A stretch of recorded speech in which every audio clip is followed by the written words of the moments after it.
right, well, let's get going. On behalf of King County and the Lab for Economic Opportunities at Notre Dame and Stanford's Regulation, Governance, and Evaluation Lab, REGG Lab, I want to give a big welcome to all of you. This is the third event in our series called Evidence Matters, and it's great to see all of you here joining us for this discussion. I'm Carrie Chihawk. I'm King County's Evidence and Impact Officer. This is my third day in a new role where I'm focusing countywide. And I'm very passionate about advancing racial equity through bringing together the expertise of our staff, our research partners, and our community. I want to give a shout out to Jenny Garris, who is behind the scenes here, but has been very much front and center in helping us plan and pull this event off. So thank you, Jenny. And our intent with this Evidence Matters series is threefold. We're working to build skills and knowledge that support a focus on equitable impact and community outcomes. We are celebrating our successes in our evidence-based practice, and you'll hear a lot of that today, and sharing our challenges as well. And I hope you will hear some of that too.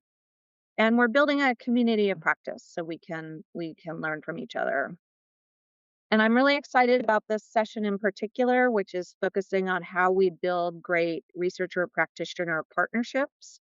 Back in October, at the end of October, we covered how you build partnerships in the very early phases of an evaluation. And today we're following up on that discussion, and we're here to talk about how we sustain partnerships between researchers and practitioners after evaluation results are in and over the long term. So we're really supporting a cycle of continuous learning. King County is really fortunate to have forged relationships with the researchers you're going to hear from today, with the Lab for Economic Opportunities, or LEO as it's known at Notre Dame, and Stanford's REGG Lab.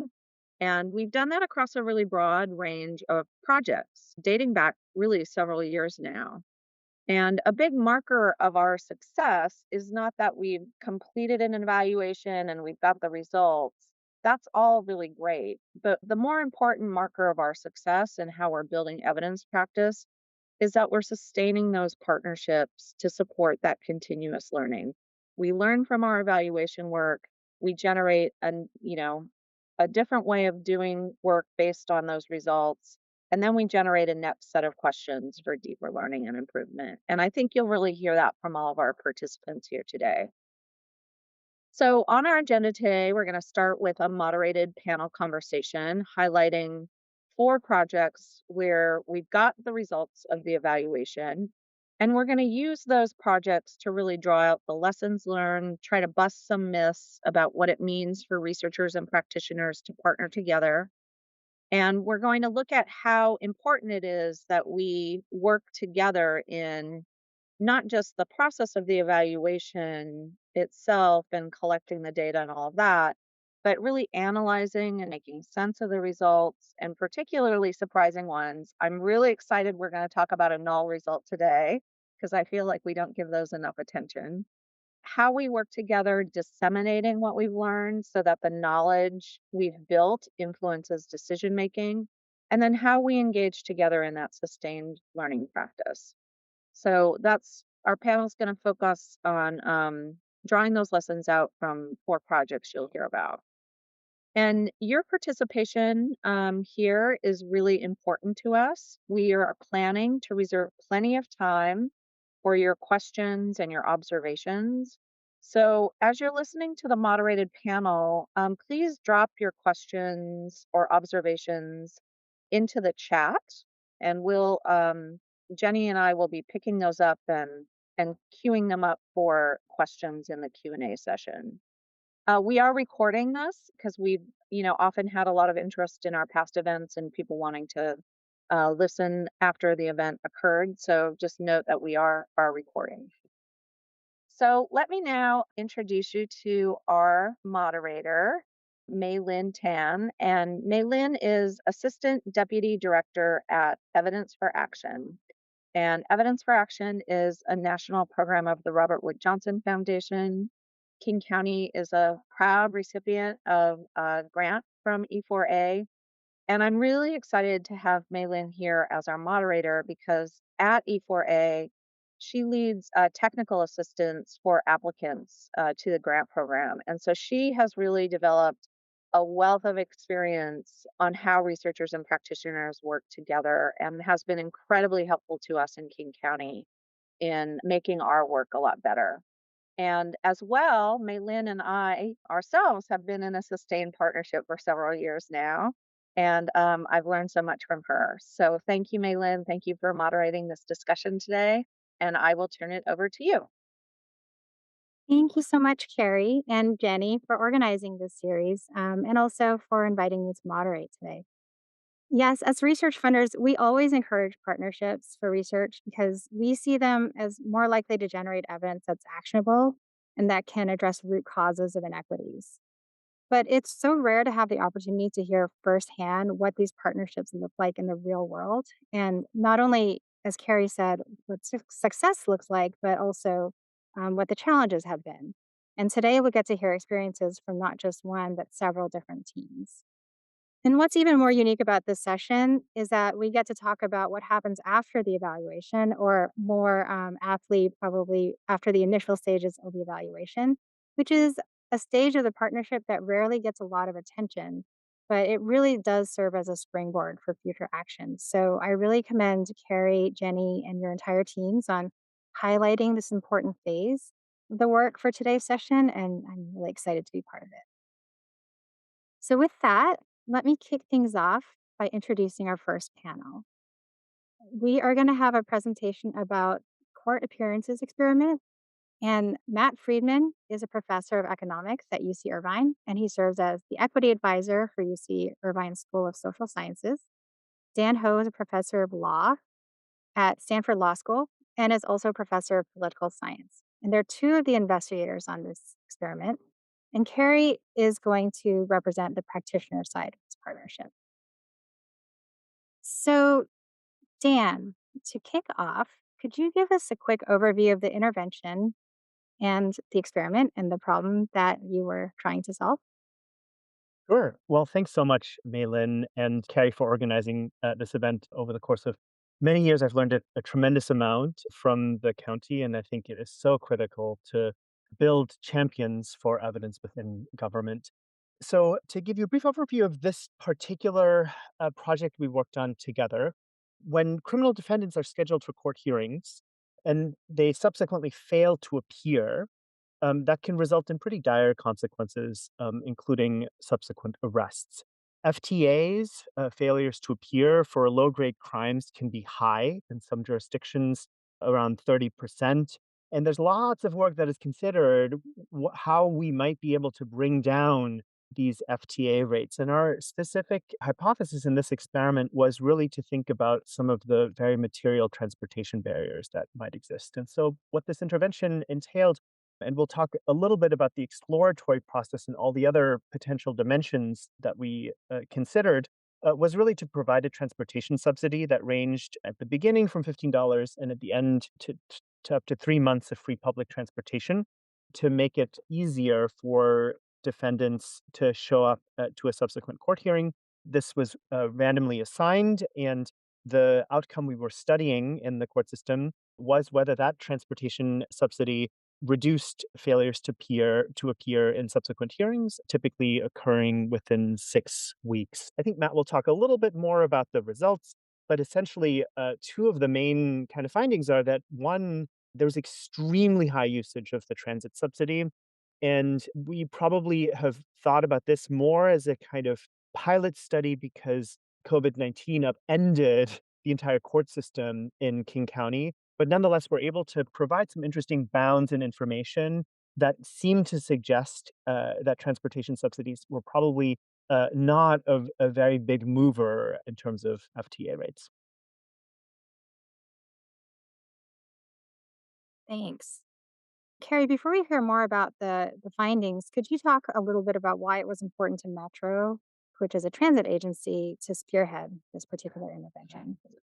Yeah, absolutely. So, at Metro, we recognize that though we're providing transportation services for people, transportation is really just a means to an ends. And so, as a transportation provider, we're really trying to stretch our thinking and hold ourselves accountable for how we contribute to the outcomes that people really care about. And particularly, we're really trying to focus on people who are most dependent on us for their mobility. And for sure, a lot of that, a lot of the population that is involved in criminal court proceedings do rely pretty heavily on public transportation to get around. And so we really wanted to think with our partners in the criminal justice system about how we could work together to make sure we're getting people the mobility that they need so they don't become further involved. And that's the outcome that I think we really need to be thinking about. Great. So, onto the experiment itself. Contrary to expectations, it sounds like you did not find much evidence of an effect of transportation subsidies on people's failure to appear for court. Matt, could you please walk us through what you learned from this? Right, absolutely. Yeah. So as Dan alluded, our study was interrupted by COVID, and for that reason, you sort of think of it as a pilot study. But as you and Dan mentioned as well, contrary to expectations, the results of that pilot really pointed to little, if any, impact of transportation subsidies alone on defendants' likelihood of appearing for scheduled court hearings. But this null effect is really interesting in its own right and raises a number of other important questions because while it doesn't rule out that transportation itself is a barrier, it does suggest there may be other potentially more important barriers for people appearing in court. And so, in many ways, we think of this as kind of paving the way for future research that, for instance, combines transit subsidies with other outreach or support services like text message reminders or other mechanisms. So one other lesson that we learned that kind of touches on points raised by Dan and Carrie both is that while the defendants in our study didn't necessarily use the transportation subsidies that we were providing to get to court appointments, they did travel quite heavily on their subsidized passes. And so that I think that highlighted both for us and our partners how transit reliant this population is and how generally they might benefit from lower or no cost transit options. Great. I also understand that the research team and King County work together to make real time adjustments to the experiment as needed. Could you describe how the partnership supported that? Yeah, absolutely. So one thing we were able to do with Metro's assistance was actually monitor the use of the transit cards we were handing out as part of the subsidy early on in the intervention, during which time we actually observed that people who were receiving these subsidies, defendants that had future scheduled court hearings, were actually rapidly exhausting the credit that we provided, sometimes well before the scheduled court hearing itself. And so, with Metro's help and with DPD's assistance as well, the Department of Public Defense, we were able to act very quickly.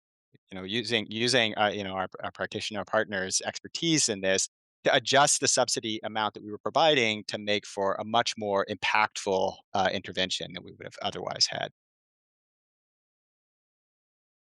Thank you. What are some other challenges that you ran into? Dan, would you like to describe any and what your team learned from that? Sure. Well, I should preface this by saying that I think one of the things that worked really well about this collaboration was that it involved a fair number of stakeholders, a surprising number of stakeholders, actually. It involved the public defender's office, King County Metro, the jail staff to figure out the mechanism of how to actually deliver these transportation benefits. We talked with a huge range of parties really to identify all the sort of logistical challenges. And there was a lot of really active problem solving going on to enable this study to really be able to move forward in the best way. But Malin, there were definitely some challenges we faced along the way. Most important of all, we had finally iterated after some piloting to the scaled up transportation subsidy, and then COVID-19 meant in-person hearings were no longer happening. And we had actually explored, and I think this is the really interesting part about the process of these partnerships, a range of other ways of branching off the research project. For instance, one of the biggest concerns with COVID-19 and the criminal justice system has been what happens to the rights of criminal defendants as all of these hearings move to virtual hearings. Those of us who teach at universities know that teaching on Zoom is completely different than teaching in the classroom. And there was a prior study coming out of Chicago that showed that moving things to a closed circuit television would radically change the outcomes in these kinds of criminal hearings. Unfortunately, we weren't quite able to kind of make that pivot. But I'd say, the way COVID-19 interrupted the court hearing process was by far the biggest challenge because we were prepared to basically run this trial out for a significantly longer to gain more information. The other thing I maybe would highlight is, although it was wonderful to work with the range of stakeholders, that also presented its set of challenges.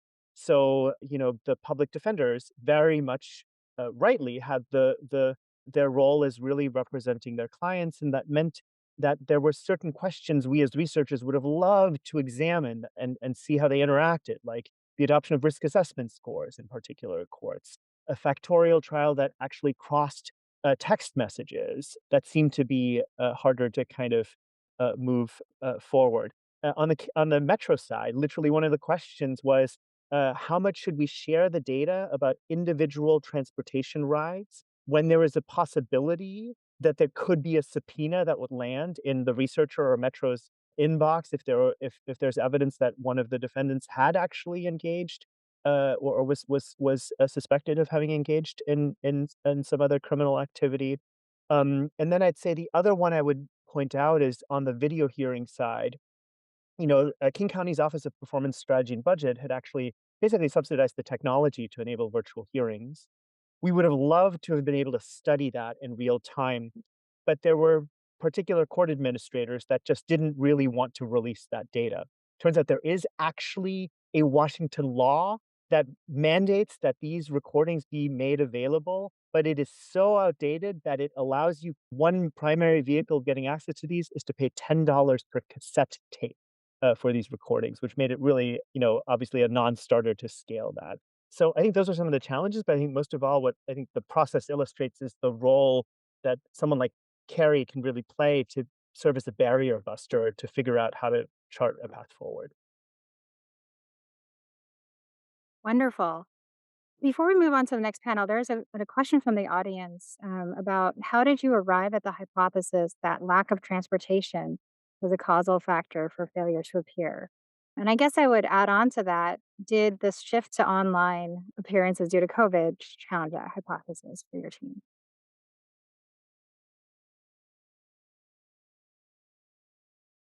Matt, you should feel free to jump in here, but there basically we had done a kind of literature review, and there were a number of pieces that had pointed to transportation barriers as being potentially a significant cause of the FTA rate, but no one had really studied it, and so that's where this kind of unique partnership between Metro and the public defenders came into to play. Matt, do you want to Right. add anything to Yeah, I think actually in talking to the public defenders themselves in Seattle as well, that was something that they highlighted that they believed was in fact a major barrier.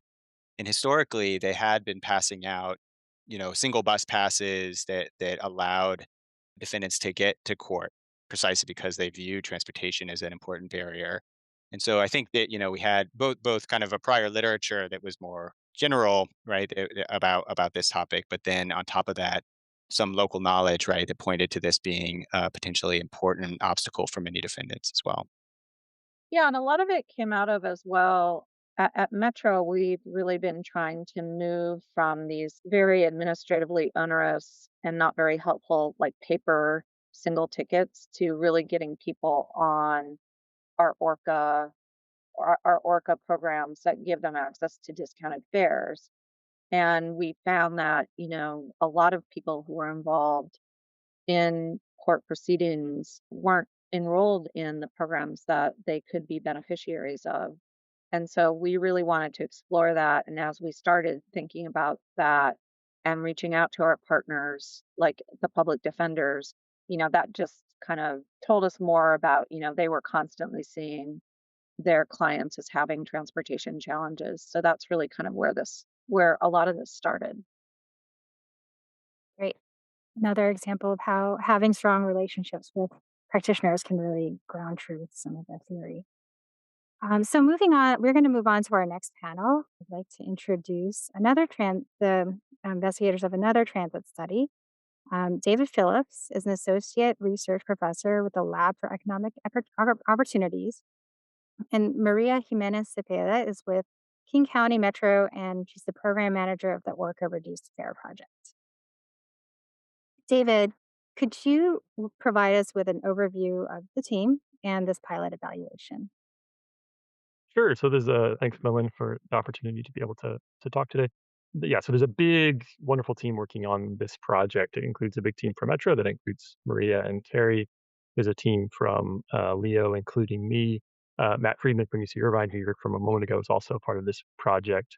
There was at various points in time, folks at the Washington State DSHS that runs public benefits programs has been very helpful because they interact with Metro a lot around sort of low income fare programs. And of course, we've gotten a lot of support externally for this research as well. Earlier stages from the Institute for Research on Poverty at the University of Wisconsin and MBER. And now, as we're doing some ambitious second steps of this, E4A from Malin's group. And so that's the team. And the evaluation has really had two parts. There was an original pilot period that where we learned a lot about how people's travel behavior changes in response to getting free transportation. And so we worked with DSHS clients, so people who are receiving, for instance, food benefits in the state of Washington, and worked to provide some of them with free transportation on King County Metro for a few months, and did a randomized control trial where people either had access to that or the status quo, which would be a Lyft, Orca Lyft pass, which gives a reduced fare but not free. And what we found was that people who got the free pass used transit about 2 to 3 times as much as folks with the reduced fare. And most of that wasn't just sort of simple mechanical switching. So it wasn't like people, okay, they're going to use the card now instead of cash, but it's the same amount of transit use, or they're just going to shift a car trip to a bus trip. Most of that really was increases in travel, people taking trips that they wouldn't have taken before, apparently because of cost being a barrier. And so that was sort of the first stage of this project, is documenting that. And so that's now the project has moved into a second phase, where we're really focused on expanding that in a couple of dimensions. And so this second stage is the Fare Free Transit study that's now looking at not just outcomes related to transportation mobility, but also health and well-being, employment, and so on. Looking at how eliminating the cost of transit affects people in all of these different ways, and particularly then focusing on now Metro has a low income pass that is fully free for a large number of people within King County rather than just sort of this part of a research study pilot. And so what we're doing now is building a study around that actual program and asking some of these questions about how access to fare free transit impacts not just transit use and mobility, but employment, health, well being, and so on. That second stage of the evaluation is now designed, and we're getting very close to launching the baseline survey that will start that evaluation, which we're really excited about. Thank you. So, Maria, this next question is for you. The initial study, the pilot, seemed to produce some really impressive results. And why was it important for Metro to continue the partnerships with the same researchers on this new evaluation that David just described? Yeah, so David gave a really helpful, incredible overview of the project. And one of the things that we learned was that from the pilot was that we were heading in the right direction, that for customers for whom affordability may be a barrier, we provided them with an opportunity to ride travel at no cost to them. They would take advantage of that opportunity and ride transit more. But while we learned a lot, there is one enough differences between the pilot and our new program that warranted additional evaluation, but also other additional unanswered questions. So first want to highlight that for our original pilot, it was for individuals at or below 200% of the federal poverty level and enrolled in a benefit program through DSHS. Whereas for the subsidized annual pass, we're really looking at individuals that are enrolled in state benefit programs, but whose incomes are at or below 80% of the federal poverty level. And we can't necessarily infer that those two are the same. They might both be low income, but one is very low income, and the challenges that they face, their life experiences may be completely different in a way that the way it shows up in transit use would be different. And so secondly, we're also operating the subsidized annual pass on a larger scale, and actually offering the transit benefit in a different way. So the way we're the back end systems of how we're operating those benefit different those transit benefits are very different. And we're also operating it and making it available through additional partners.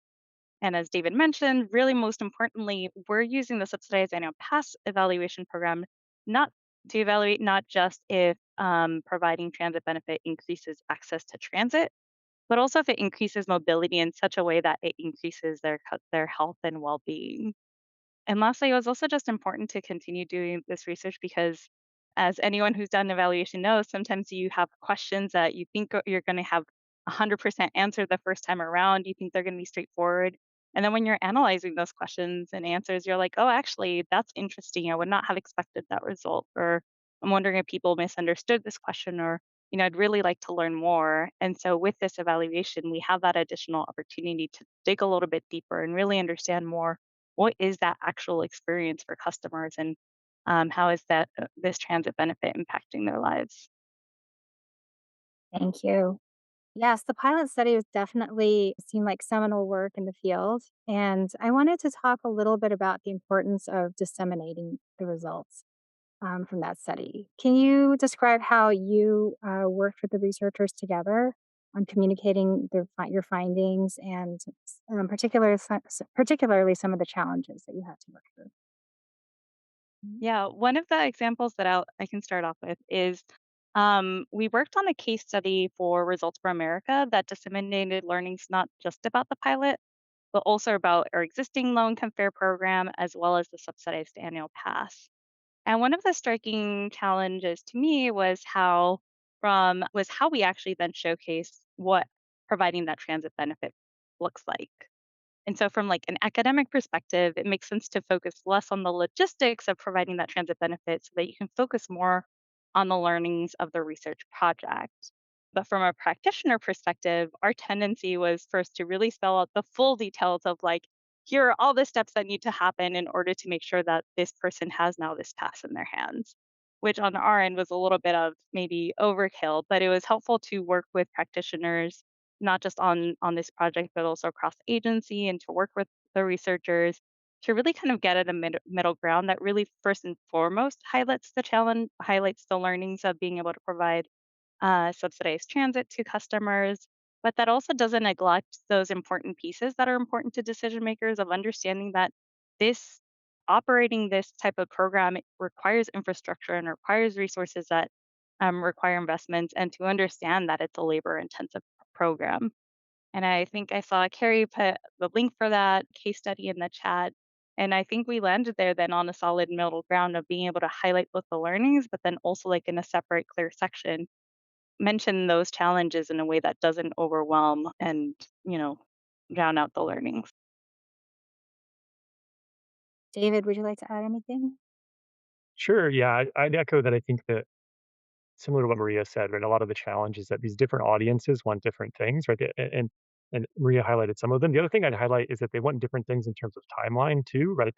In some ways, the academic world wants a perfect answer on an infinite timeline, right? It's okay with waiting for years to get just the right answer, and that's important for learning and for that audience. But it's also like sometimes King County Metro might, for instance, be running a program and need an answer right now, and so like I think making sure that having a good answer on the right timeline is sometimes more important than having a perfect answer on the wrong timeline, and I think one thing that helps us judge those things, right, deal with those tensions of like, okay, the academic world and the policy world have different, complementary but different goals, is I do think the partnership of, right, having multiple projects where we're working together. It's like Maria and I are working together on this project, we're working together on other things as well. Having that collaboration over multiple years and all of that, like, provides the context in which we have that sort of mutual trust, mutual working relationship to be able to go back and forth and make sure that we're um, reaching both of those audiences in a really good way. Thank you. I hope we get to talk a little bit more about dissemination during the Q&A period, but it's time to move on to our next panel. I'd like to introduce the panelists for the Youth and Family Homelessness Prevention Initiative. Again, we have David Phillips representing Leo, and Kim Dodds is the Prevention and Diversion Manager at King County Department of Community and Health Services. Welcome. Thank you. Kim, could you give us a quick overview of the intervention and what it was designed to accomplish. Sure. So I think historically there is this tension in homelessness prevention of how can you tell that the intervention you're using would actually prevent an episode of homelessness for the household that you're working with. And so historically there are a couple different interventions. There's this, infusion of case management supportive services along with potentially some flexible funding that is used across the region, across the United States to help people prevent an episode of homelessness. And then now we've got this wildly used rental assistance option where people just get an infusion of some financial assistance or rental assistance as we now refer to it because it's so predominant through the COVID and the COVID emergency relief funding. We really see this. And so we really wanted to see, how how how successful is each intervention? And because there's such a cost variance for both, when you're looking at case management services, it's a pretty expensive intervention to have a case manager and provide that flexible financial assistance. And it is way more economical to just provide an infusion of financial resources. So for us, it was really how much value is there behind that whole management component value not only in are they equally successful in sustaining their housing, but what is the additional values given through case management services, say for, economic impacts overall, for health and welfare impacts. So it was really looking at the two different interventions and saying, what can we see in both interventions that will help us to better understand, what is the most successful intervention? And when you're quantifying success and or is it worth that extra financial resource to have the case management in these other areas such as criminal justice and education, things like that? So we really looked at the two. If we randomize a group of people that look the same from a risk assessment score, and some just get rent assistance and some get case management and rent assistance, how does each group do? And then how does each group do looking at some other factors as well? So that was the intervention. Thank you. David, could you describe the evaluation part of it? And in particular, could you also talk about the aspects of the project setup or the design that contributed to being able to interpret findings with confidence? Sure. So, and Kim did a good job of describing what some of the comparison was that we're making, but just to emphasize, right, this program really is a combination of case management and financial assistance. And we did a randomized control trial, but not comparing that package to nothing. It was comparing that package to financial assistance only, right? The relevant question here wasn't should we do something to help prevent homelessness for this group? The question was what's the best way to go about doing that, and how in what situations should we make this investment in case management? And so the comparison was case management financial assistance to just financial assistance, which leads to a research question about how adding individualized assistance affects housing stability for people. So we ran that randomized control trial with about 600 people in it into these two different groups, followed them and looked at outcomes related to housing stability, but also downstream stream outcomes for other aspects of people's lives. And I think to your second question of how the setup was important for building confidence in the result, I do think one thing about that I really like about this particular project is the process that we went through Mhm. to set things up. And so, right, as Kim mentioned, there's several different agencies, a couple dozen agencies that operate this program with funding from King County nonprofit organizations. And at the beginning, when we had our sort of first academics first draft of research design, we presented that to a large group of those case managers and executive directors, and they gave us a lot of really good feedback about what the right research question was, how to think about measuring housing stability, how to think about the ethics of random assignment in the context when people are in an emergency situation. And so they gave us a lot of really strong feedback about that design. And so that led to a great collaboration over several months of interacting with those folks back and forth to keep iterating on this research design until we had something that really was asking the right research question, was measuring things in a way that was more convincing, was doing things in a way that was ethically responsible with the folks involved.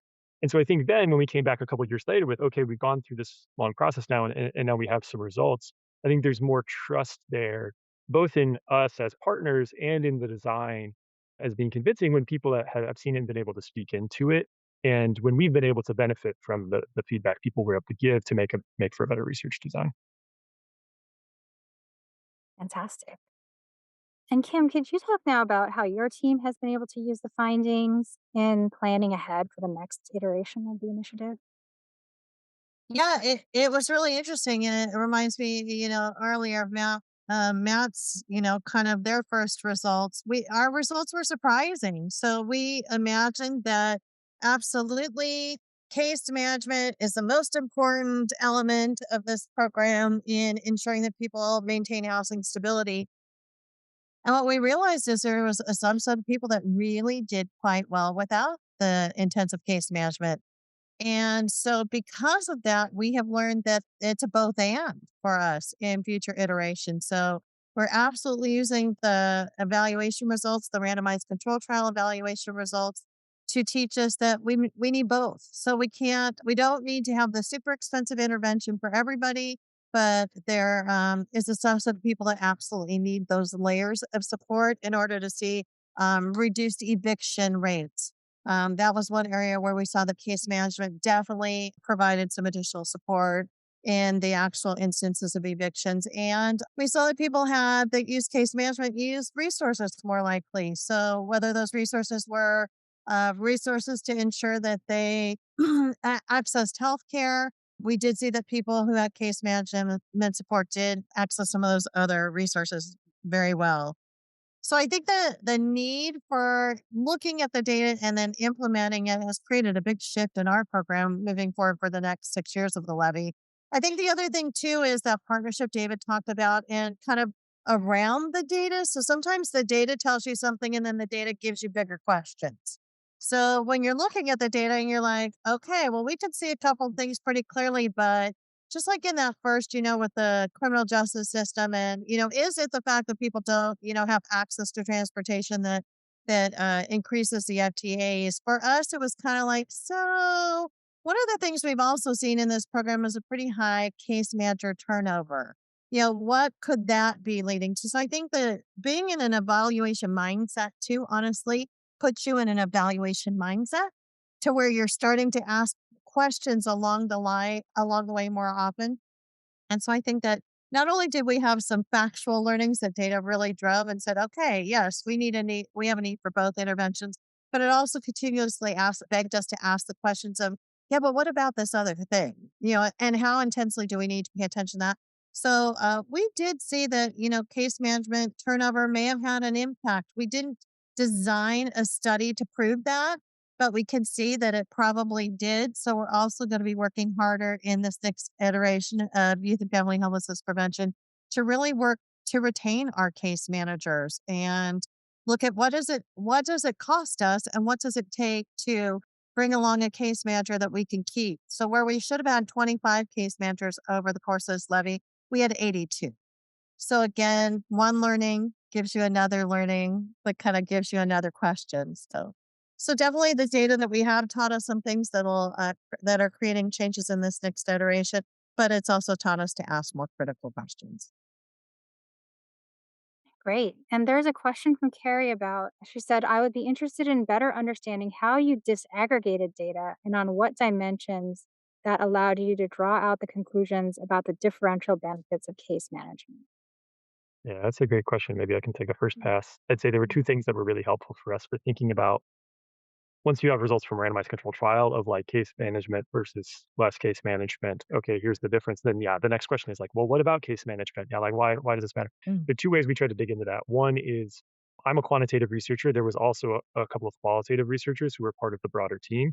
And so they were able to observe client interactions with case managers, interview case managers, and so on. And I think one thing we really learned from that was that what people meant by management had some common elements across agencies, but it also had a lot of variety. And so then we can take that insight to the quantitative data and say, okay, there's a couple dozen agencies that are all running this. Do we see different outcomes of this quote unquote case management treatment? Right? Do we see that doing different things in different contexts with different agencies? And that's one way of administratively, it's harder to run a study with 2 dozen agencies. But one nice thing after the fact is that we can see a little bit of variety of what case management means in different contexts and see how outcomes vary with that. So that's one way we try to sort of pick apart to see whether agencies that do more intensive case management get better outcomes, to see whether agencies that pay out assistance in one way versus another see different outcomes. And that's a little bit beyond the randomized controlled trial, but it helps dig into that second question. That's all about program design. Great. A great case to be made for mixed methods designs too and evaluation. Wonderful. So it's time to move on to our fourth and last panel, but there will be time for more questions after this next panel. So I'd like to introduce the King County Food Safety Quality Improvement Project. Dan Ho is also on this project, and in addition, he's joined by Becky Elias, who was at the time of the study was with the Food Protection Program for Seattle and King County Public Health, and Dr. Eyob Mazengia, the Assistant Division Director of Environmental Public Health Services for Seattle and King County. Welcome. So, Becky, I'm going to have you start off. You're no longer with King County, but at the time of this work, you started this work with Dan, and I would like you to talk about how the partnership came about and what you focused on together. Sure. Thanks so much. Happy to talk about it, and it's a pleasure to be here with everybody. Much of what the other panelists are saying really resonate with our experience or the lessons that we learned as we went throughout the process. So for us, our program at the point in time was that we were at a place where we knew that the public was wanting us to deliver a food safety rating system, some sort of a public disclosure system for the public. And we wanted to provide it, but as a program at that point, we had a number of questions about wanting to understand the efficacy of those programs, both on what it did for consumer behavior and what the implications were for inspection consistency and inspection accuracy. And at the time, the person who was actually my predecessor in the role provided me a research article that he had come across. It was an article called Fudging the Nudge, and it was an in depth look at restaurant inspections that were happening in other jurisdictions throughout the United States. And as I was reading this article, which happened to be authored by Daniel Ho, I was seeing a number of questions that the members of our food safety team had been thinking about and asking as we were considering creating a food safety rating program. And so I'm somewhat of an extroverted person. And so I just reached out to Dan and said, hey, we came across your article and you are touching on things here that our team has had a lot of questions and curiosities about. And your research has quantified those things that you've seen in other jurisdictions when they've implemented a similar type program. And the conversation ended up being the start of one, a really adorable moment where Dan said, oh my gosh, you read my article. That's great. And two, that it sparked a number of questions back and forth between us, where very quickly I was asking him a number of questions about things that he had learned from the research he had done in his data analysis in other counties. And he was peppering us with questions about what our plans were for implementing such a program, if we had any evaluation plans in mind about it.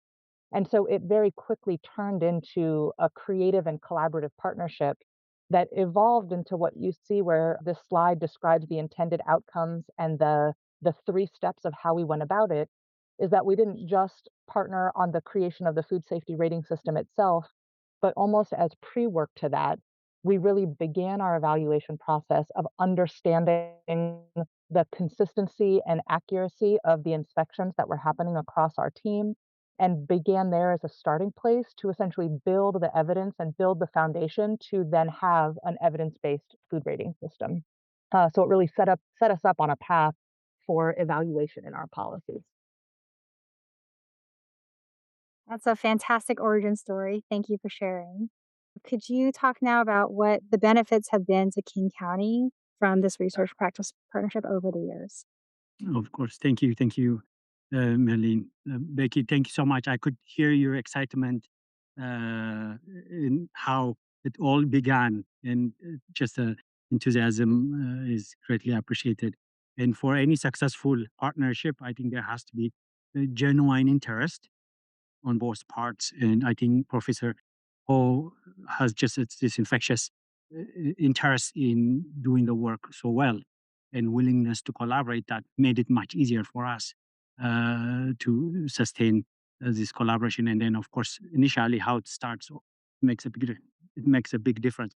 Like many programs, our program has collected hundreds and hundreds of thousands of data points over the years, with very minimal analysis done over the years to substantially inform our work.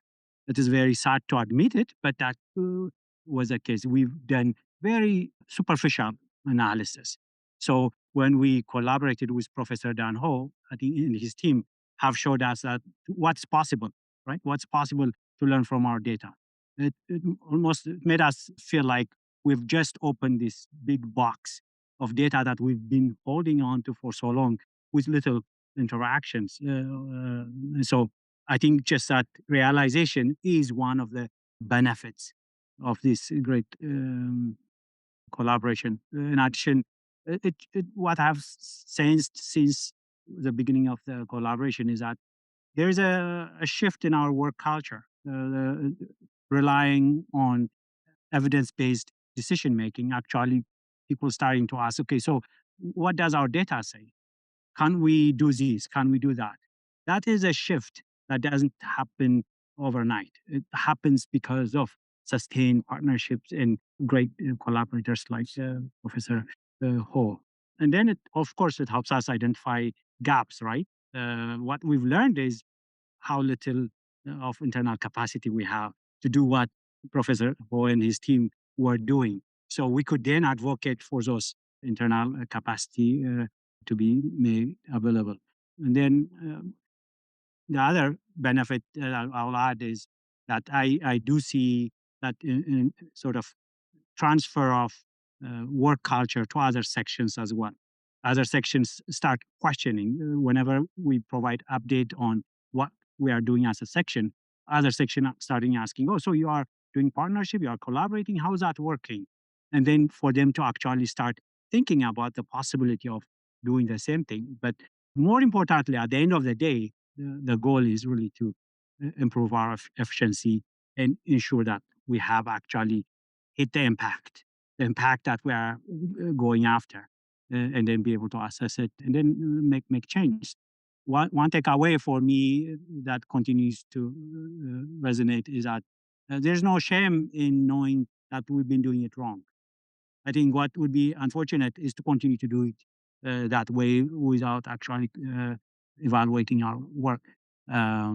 So it has made us a bit vulnerable and be willing to engage in the work. I'm extremely grateful for the collaboration. Thank you. Great. Thank you so much for sharing those examples. And Dan, what were the most interesting aspects for you about working with King County over the years? Well, I've learned so much from this collaboration, and in many ways, a lot of the work we're currently carrying forward with the Reg Lab kind of came out of a series of these long discussions and this kind of a new model that I think we really forged. I agree with everything that Becky and Eyob said. The only thing I will take offense to is that after many years of working together, Eyob, that you're still referring to me as Professor Ho. You should. That's the only thing I'll take offense to. Anyway, this was a great collaboration in huge part because of the kind of leadership ethos, starting with these initial long calls with Becky and how Eyob came in. I think what really characterized it was this openness to exploring a pretty wide range of space, the willingness to kind of invest some time to make that happen. I did not walk into this partnership with an interest in food safety. I'd written an article about information disclosure that happened to touch on what for many has been like a kind of exemplar in how we can get information disclosure right. And many people have pointed towards restaurant grading as the kind of information disclosure that doesn't inundate the consumer with information, is conveyed in a succinct fashion at the point of decision, and maybe that's likely to be effective. And the earlier work it showed, well, actually, that's really challenging because you can have a staff of dozens, if not hundreds, of inspectors, and that creates all sorts of unintended sort of effects. And at least in some jurisdictions, the resulting grades were close to random because inspectors were randomly assigned to conduct inspections. And so the two most interesting research elements that came out of this to me is number one, less about like food safety per se, but about this core governance question of how do we actually empower frontline officials to accurately and consistently administer the law, which turns out to be not just a problem in food safety, it's pervasive across the administrative state. We see the same exact pattern in patent examination. in Social Security disability adjudication, in all sorts of line level administration of the law. And so, what was really exciting to me is that we did this randomized controlled trial of a peer review program where we randomly enrolled half of the inspectors to spend 1 day out of the week jointly visiting facilities, independently observing conditions, citing health code violations, and then they had to compare notes. And it turned out a shockingly high rate of the time they disagreed on a major health code violation. And the peer review group ended up being both better at spotting violations after they learned from all of that, and the inter-inspector variability was decreased by way of that intervention. And that, turns out now to be something that's a lot of folks are talking about. I was have been involved with the Administrative Conference of the United States, and we just published a recommendation in the Federal Register that actually borrows from this work and really advocates for increased reliance on these kinds of peer review programs in agencies at the federal level, for instance, like the Patent and Trademark Office, the Merit Systems Protection Board, who've done this kind of stuff. The second other thing was that on the methodological side, I thought one of the most interesting things from just the researcher perspective is we were involved in trying to figure out how to actually lighten the load to make a randomized evaluation of the food safety rating system possible. And essentially, the way our team really came in was we basically figured out how to do a stepwise randomized controlled trial by developing an algorithm to basically create synthetic subregions within King County that were similar in all pretreatment ways, that allowed us to randomize the rollout and order in which the grading system was implemented, which also happened to coincide exactly with the fact that inspectors are typically assigned by zip code. And so you could kind of stagger the training to kind of onboard people into this system. So that's, I think, what was really exciting about this multi-year collaboration to me, and in many ways has influenced my work with a wide range of other agencies at the Reg Lab. Great. I so appreciate those examples, particularly because, I work with a lot of researchers and we're always trying to bring examples of how working with practitioners can improve the research design. But I think your work really highlights how it works both ways. Working with researchers can really help strengthen the way that practices happen in agencies and some of your institutional practices. So I think that's a really great example.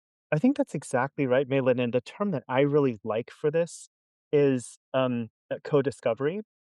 It really, the best partnerships are really a process of co-discovery. These partnerships rarely work when it's a researcher that comes in, they have a hammer and they're looking for a nail. Um, and it's much more effective if you have a kind of open line of communication to explore the range of different projects you might be able to tackle together. And it changes the nature of the questions that you're asking. So I just remember in those initial conversations with Becky, it was, she was going in and trying to think about what are all the operational challenges in getting to this point of implementing a food safety rating system. And then on my end, it was, well, how do we line that up in terms of what we already know from the academic literature? What are the interesting questions? What are the unanswered questions? And how do we really go through that list and figure out which questions we really should tackle? And it's that exploratory process that I've actually really enjoyed as part of this partnership. Wonderful. Becky or Eyob, do you have anything to add?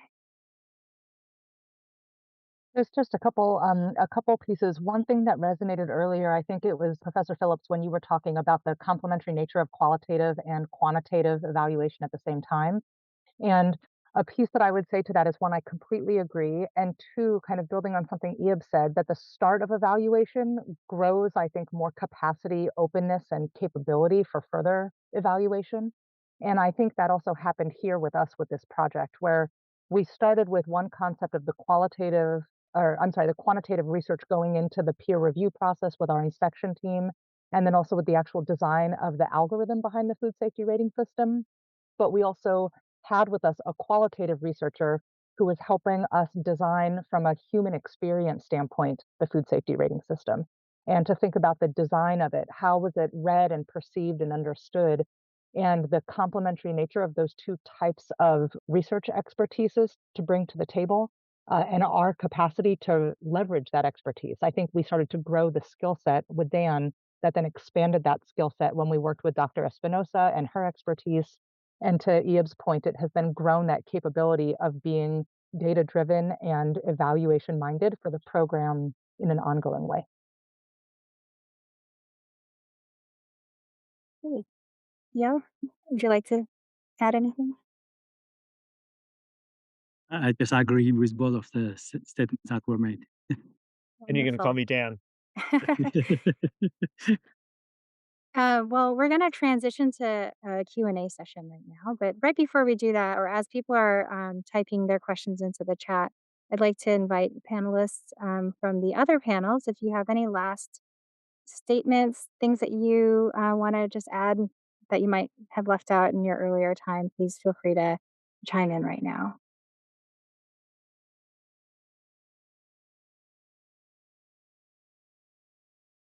Hey, Maylin, I'll just add that one thing that's really come through for me in listening to these panels is, each of these projects has had more than one researcher working on them. And, while the focus of our conversation here has been around researcher practitioner partnerships, I think what's equally contributed a lot of success to this work is researcher partnerships working together. Like all of these projects have had so much richness brought to them because we've had different research perspectives at the table. And that's really made the work much more valuable for us as practitioners too. So big thanks to, all the researchers who are really collaborating well, not just with us, but with each other too. Thanks, Carrie. So to the audience, I do want to invite you to use the raise hand feature if you'd like to ask a question, and you can feel free to take yourselves off mute. Or if you want, you can type your question into the chat. We have 2 questions queued up already.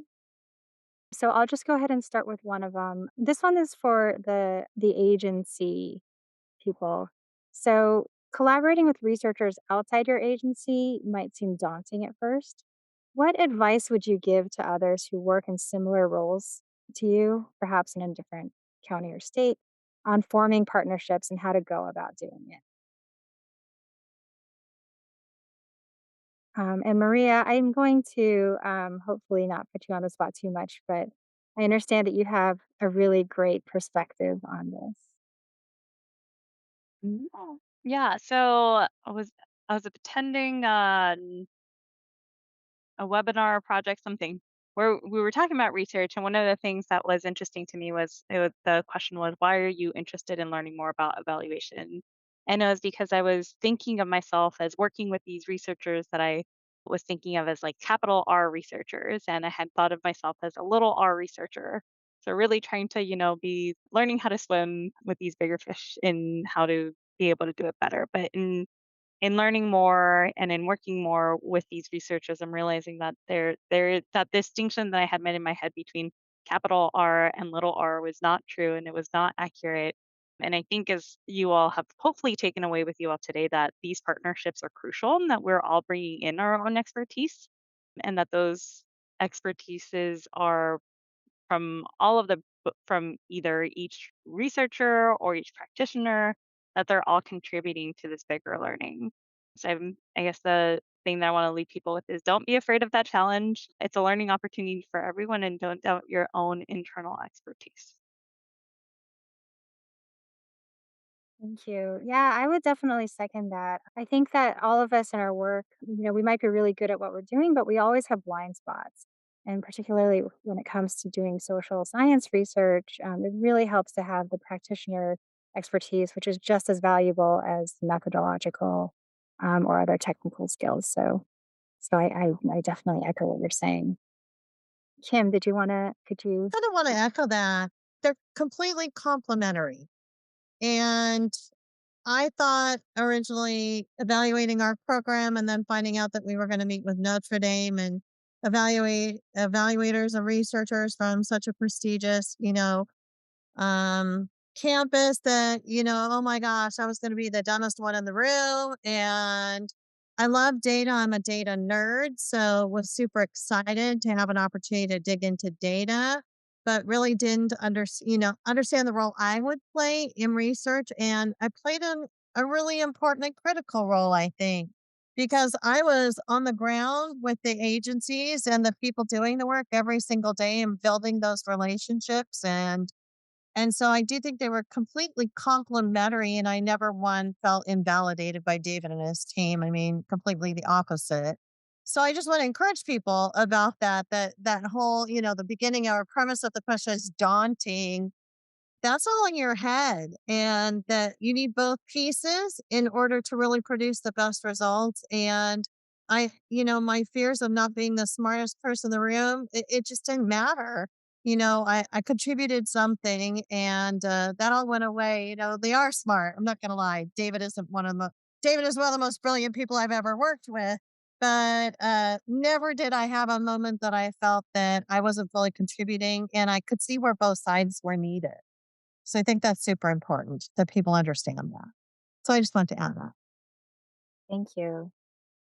Great. And there's a follow up question from Christine, which I think is related also to the practitioners.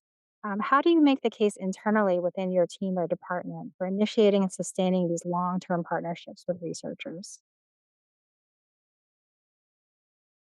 I'm happy to start to respond to that one because I think our project was an interesting one in that it included needing to involve our 65-person team from the food safety program. It wasn't just a project that I could lead or that just the supervisors could lead with Dan.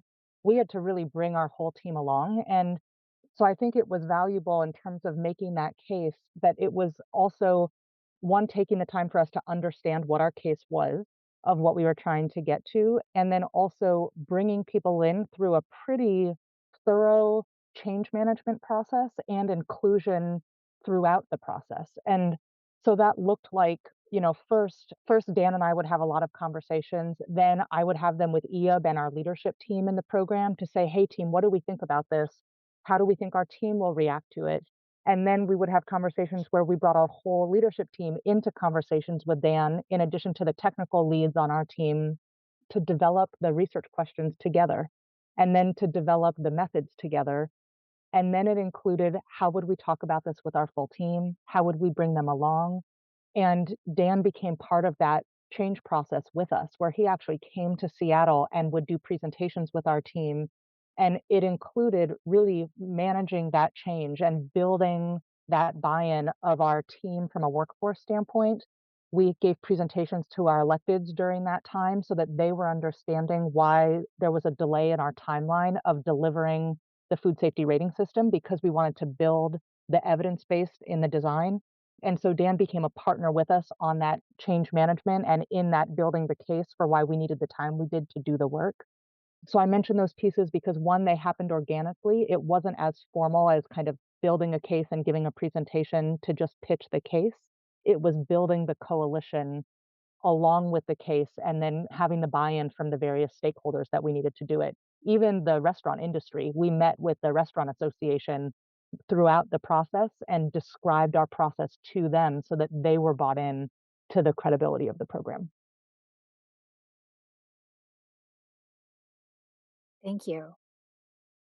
Another question, also probably for practitioners, but maybe for both sides. Any examples of how logistics for project resourcing play out? So, for example, I think this question is asking about how are these partnerships sustained? Are they through county investments, research grants, a mix?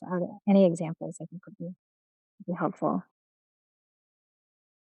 I can jump in with one point here, Maylin. I think something that has really helped us a lot at King County is that the researchers we have here are all part of, organizations within their academic institutions that have created a little bit of runway for them to work with us in that co-discovery phase that Dan talked about, where we don't have to come in with the funding or the grant right up front, but really we've been able to spend the time in partnership thinking really carefully about what our hypotheses are, what we as practitioners most need answers to for our decision making, what's possible to do, both practically and from a research perspective.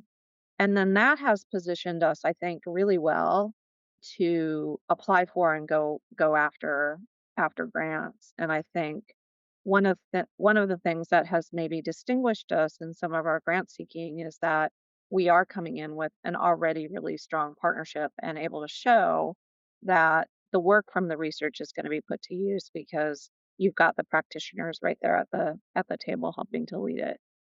But I'd love to hear from other folks here as well about, the project resourcing, and would love to hear from the academic researchers as well about their thoughts on this. I do think that this is one of the most interesting questions of the long-term infrastructure for this kind of R&D that is at the intersection between academics and the public sector, because so much of the funding stream is for very specific projects. But what you're hearing throughout, I think, these sets of presentations is that so much of what is valuable is that initial exploration, which takes time, trust building, and may not take you down a very pre-specified funding stream.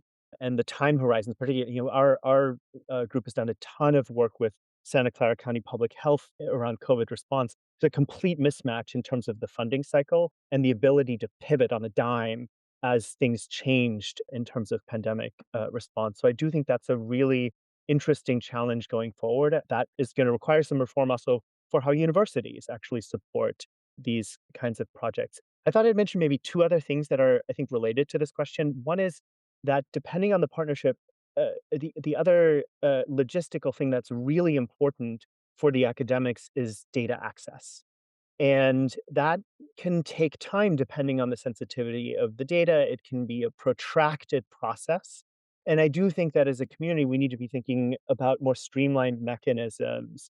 So our county public health officer and I have a sort of have a little piece that's coming out that's really making the argument that we should have a state and local analog to the federal Intergovernmental Personnel Act that streamlines the ability of academics to be designated and doesn't lead you, 6 months down the road of general counsel negotiations around certain forms of data access. Maybe the last thing I would say is that the other part that is really important to think about that I think was definitely something that characterized some of the work with the food safety program is how to ensure that whatever you do build out can be maintained by the agency if researchers, move on to other projects. And I think that is still can still very much be a pain point. There are some agencies that have their own kind of internal analytics stuff, and it's easy to hand over code and whatnot. And that's not always the case for all of our partners. Maybe one thing I'd build on what Dan was saying. I think one common theme that runs through all of these evaluations is the capacity of King County's internal staff to be able to support evaluation and having strong skills to be able to doing that and strong organizational commitment to it. So I think part of the Carrie sort of highlighted the academic side of like having some infrastructure on this side to support us, and I think this similar things true on the public sector side, where the ability of public health and DCHS and Metro to have folks internally who have time to be able to dedicate to that and have the organizational commitment to it allows these long-term projects to build into a partnership as opposed to being a one-off thing that's really dependent on one individual or one moment in time or one particular program. Thanks. That's very true. Well, I'm sure there's a lot more we could learn from all of you. It's been an amazing conversation. Thank you all so much. But we are at time, so I'm just going to turn it back to Carrie. Great. Well, thank you so much, Maylin, for expertly moderating our panel. It was really great to have you here with us. And thank you to all of our panelists. I learned so much from you. I just wanted to pull forward a couple of things that I think are going to last with me. So Dan, for sure, like co-discovery is the new like word of my year. Thank you so much for bringing that forward. And for really also, I mean, I think one of the benefits I hadn't really thought about before of these kinds of partnerships is how your perspective as a researcher is really taking what we do and showing how it's of benefit in so many different issue areas that if we were doing this work alone, like that kind of spreading of knowledge would never occur. So thank you. David, you really pointed to the timelines. I love what you said about, the academic is in pursuit of the perfect answer on an indefinite timeline, and all of your partnership with us in, making sure that we get to good enough answers, imperfect answers to make decisions that have to be made is really appreciated.